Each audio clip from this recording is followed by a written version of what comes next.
Friends, તમારું સ્વાગત છે મારી ચેનલમાં। આજે આપણે બનાવીશું એકદમ ઓછા તેલમાં શાકભાજીથી ભરપૂર નવો નાસ્તો।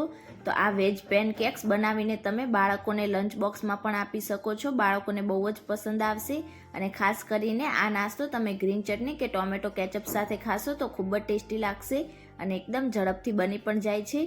તો ચાલો બનાવીએ।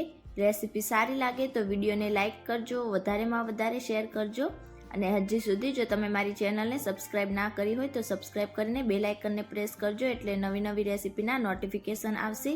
તો ચાલો બનાવીએ।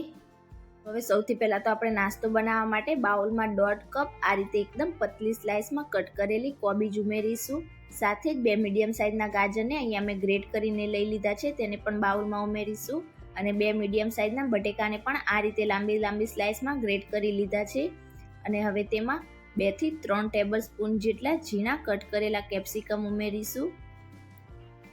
2 મીડિયમ તીખા હોય તેવા લીલા મરચાંના ટુકડા ઉમેરીશું। અડધી ટીસ્પૂન આદુની પેસ્ટ ઉમેરીશું। અડધો કપ ઝીણા કટ કરેલા લીલા ધાણા ઉમેરીશું। અહીંયા તમે ધાણા ઓછા ઉમેરવા માંગતા હોય તો ઓછા પણ ઉમેરી શકો છો। હવે તેમાં 1 ટીસ્પૂન કે પછી સ્વાદ પ્રમાણે મીઠું ઉમેરીશું। અડધી ટીસ્પૂન કાળા મરીનો પાવડર ઉમેરીશું।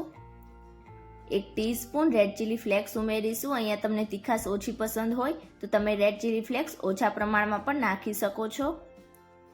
1 ટીસ્પૂન જીરું ઉમેરીશું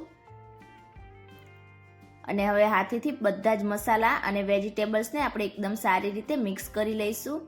તો આ રીતે આપણે બધા વેજીટેબલ્સને મિક્સ કરીશું એટલે આપણે તેમાં મીઠું ઉમેરેલું હોવાના લીધે તેમાંથી નેચરલી પાણી નીકળશે અને તેમાંથી જ આપણો આ નાસ્તો બનીને તૈયાર થઈ જશે। તો હવે બાઇન્ડિંગ માટે તેમાં 2 ટેબલ સ્પૂન જેટલો ચોખાનો લોટ ઉમેરીશું। તો પહેલાં 2 ટેબલ સ્પૂન જેટલો ચોખાનો લોટ ઉમેરીશું, મિક્સ કરીશું અને જરૂર લાગે તો આપણે પાછળથી બાકીનો લોટ ઉમેરીશું। તો અહીંયા મેં એકદમ સારી રીતે બધા લોટને મિક્સ કરી લીધો છે અને હવે ફરીથી તેમાં 2 ટેબલ સ્પૂન જેટલો ચોખાનો લોટ ઉમેરીશું। ફરીથી એકદમ સારી રીતે મિક્સ કરીશું। તો અહીંયા મને થોડાક ચોખાના લોટની હજી પણ જરૂર છે તો ફરીથી તેમાં 2 ટેબલ સ્પૂન જેટલો લોટ ઉમેરીશું। તો અહીંયા ટોટલી મેં 6 ટેબલ સ્પૂન જેટલો ચોખાના લોટનો ઉપયોગ કરી લીધો છે। તો અહીંયા આપણે લોટનું પ્રમાણ ઓછું અને વેજીટેબલ્સનું પ્રમાણ વધારે રાખવાનું છે તો જ આ નાસ્તો ખાવામાં ટેસ્ટી લાગશે। મિક્સ કરી દઈશું સારી રીતે। તો અહીંયા મેં બધા જ લોટને વેજીટેબલ્સ સાથે મિક્સ કરી લીધો છે અને આ રીતે આપણે બધા વેજીટેબલ્સને ભેગા કરીએ તો એકદમ સરસ એવા આપણા વેજીટેબલ્સ ભેગા થાય છે।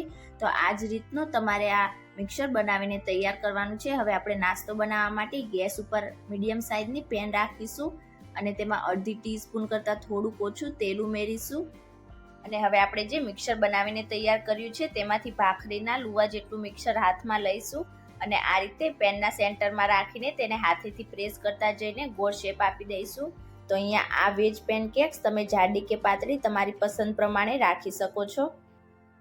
તો અહીંયા તમે જોઈ શકો છો મેં એકદમ સારી રીતે ગોળ શેપ આપીને તૈયાર કરી લીધું છે। હવે ઉપરથી આપણે થોડુંક તેલ ઉમેરીશું અને કિનારી પર પણ આપણે થોડાક તેલના ટીપા નાખીશું અને નીચેથી આપણી વેજ પેનકેક્સને હલકી લાઇટ ગોલ્ડન કલર જેવી થાય ત્યાં સુધી શેકાવા દઈશું અને ઉપરથી આ રીતે એકદમ હળવા હળવા હાથેથી પ્રેસ કરીશું એટલે આપણા બધા વેજીટેબલ્સ એકબીજા સાથે ચોંટી જશે અને હવે નીચેથી એકદમ સરસ રીતે શેકાઈ જાય એટલે આપણે હળવા હાથેથી તેને પલટી દઈશું।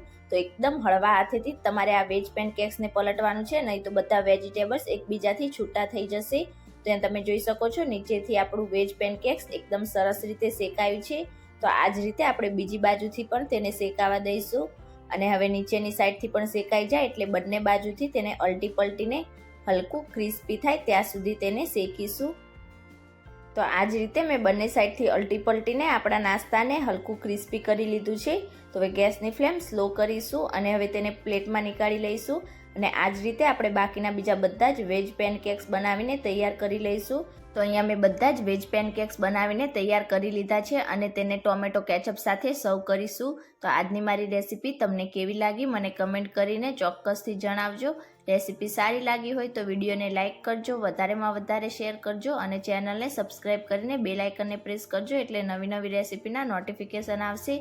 Thank you for watching.